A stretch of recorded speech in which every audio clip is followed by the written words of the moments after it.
This is a most painful and difficult time in the life of our nation. For months in cities and towns across America, a virus, COVID-19, has literally robbed us of our breath. When infected, we may be brought low, made feverish, and struggle to fill our lungs with air. Without the help of a ventilator, and sometimes even with its assistance, we are robbed of our ability to breathe.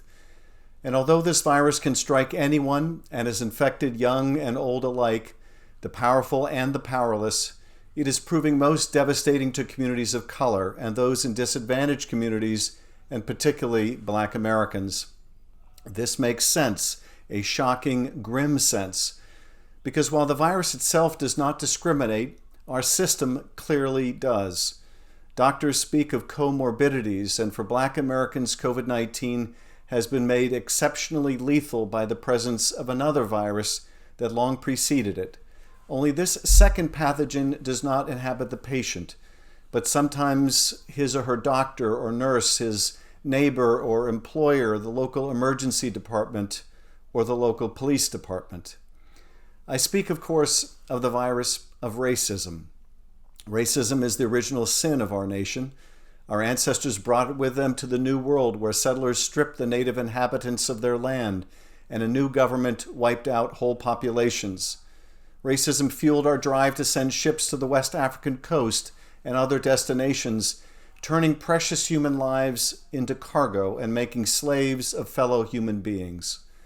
Throughout the course of our history, we have fought the virus of racism through a bloody civil war, a civil rights movement, generations of peaceful protest and progressive legislation. We have made progress, but only haltingly and at great cost. For racism is always with us, sometimes out in the open, sometimes not, but always present, changing and mutating, occasionally seeming to lay dormant, only to recur with a frightening intensity. And in Minneapolis, on May 25th, when a police officer put his knee on the neck of George Floyd and kept it there for 8 minutes and 46 seconds, racism was at the heart of that murderous depravity. For almost 6 years, and before I entered politics, I served as a federal prosecutor in Los Angeles. As I entered the courtroom each day, I was proud to introduce myself as appearing on behalf of the United States.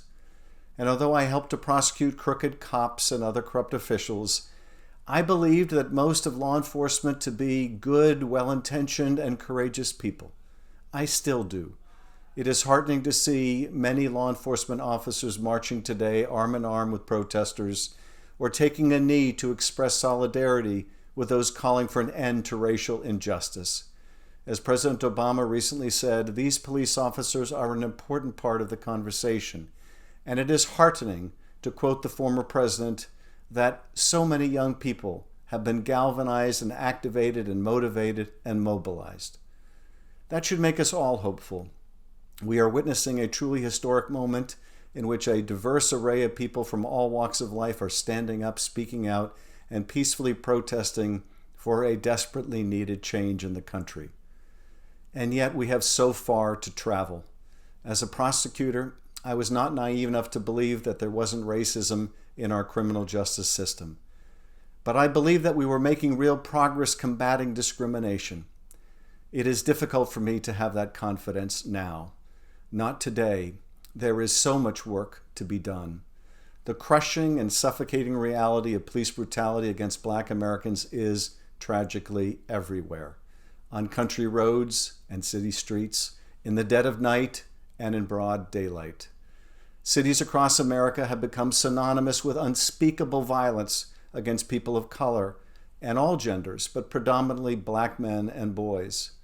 Cities like Ferguson, Decatur, Chicago, Memphis, Baltimore, Oakland, Miami, Dallas, Durham, Cincinnati, Tulsa, Los Angeles, and now Minneapolis. It should not have been a revelation to me. It should not have been necessary for me to see it with my own two eyes. These terrible images from cell phones and body cams over more than a decade of men like Ahmaud Arbery shot while jogging, women like Rekia Boyd gunned down in a park, or like Breonna Taylor in her own home, or men like Eric Garner and George Floyd struggling to breathe until choked to death by bigotry in a uniform. and so many more. The virus of racism persists in part because we can never fully understand what it's like to stand in someone else's shoes. I can never fully understand what it means to be stopped while walking down the street or driving just because of the color of my skin. I can never fully understand what it means to have a talk with my child about how to survive a police encounter. We see each other, but dimly, even with both eyes open. And yet we must try. We must not turn away.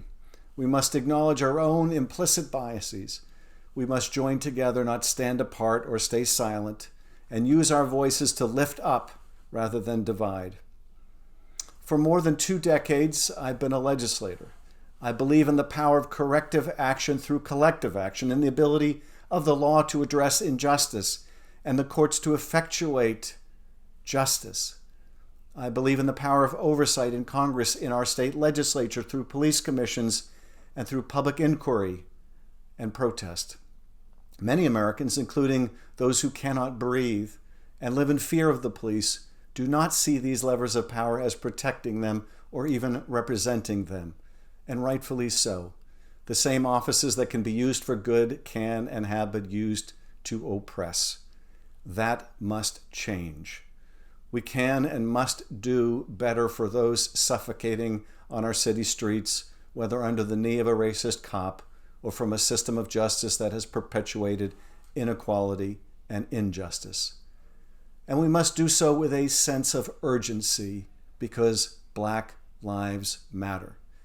It shouldn't be difficult for white Americans to say so, such a fundamental truth. Black lives matter, period. What can Congress do to help and not hurt, to lift up and to combat systemic bias and racism? Soon we will be introducing a broad legislative package in the House to begin to address a discriminatory system that continues to victimize Black Americans, with bills conceptualized and drafted by the Congressional Black Caucus.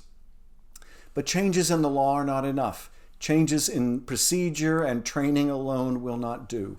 Changes in how we address each other will not suffice. We must dig deeper if we are to understand and combat this plague. Last week, we witnessed a miracle of human achievement as America once again launched its astronauts into space with a massive and controlled explosion. At times, it seems we can conquer the heavens, and yet there is still so much on the ground that we are incapable of achieving or even understanding. For these answers, we cannot look to the unfathomable distances between the stars, but to the uncomfortable truths within, and to the sometimes unbridgeable distances between each of us here on earth. I believe in America. I believe in its ideals and its future, even at times like this.